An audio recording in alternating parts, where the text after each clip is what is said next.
Imagine a government at war, facing immense pressure to supply its armies, yet lacking the industrial might or financial stability to do so through conventional means. What extreme measures might it take to keep its soldiers fed, clothed, and armed, even if it means alienating its own citizens? This was precisely the dilemma faced by the Confederate States during the American Civil War, leading to one of its most controversial policies. The Confederacy impressed private resources primarily out of dire necessity to sustain its war effort.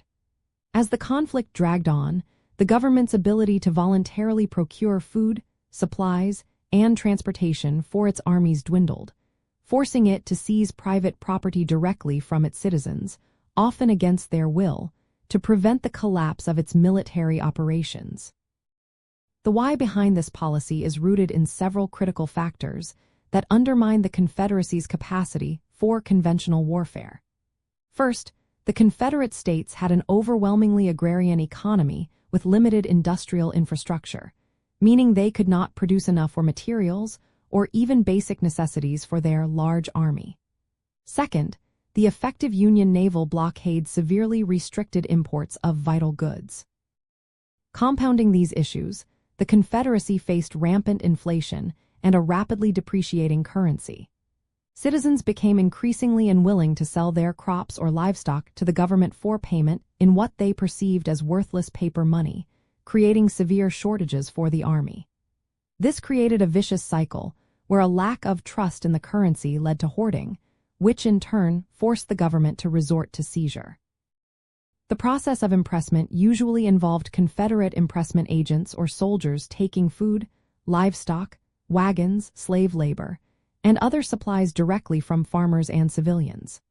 While theoretically the government was supposed to issue receipts or compensation for these seized goods, the payment was often delayed, inadequate, or entirely in depreciating Confederate currency, making it virtually worthless. This practice was codified by Confederate Impressment Acts passed in 1863 and 1864, attempting to regulate and legitimize what was often a chaotic and resented process. However, the legal framework did little to alleviate the hardships or public discontent. Understanding impressment reveals the immense strain the Civil War placed on the Confederate home front and the lengths to which a desperate government would go to survive.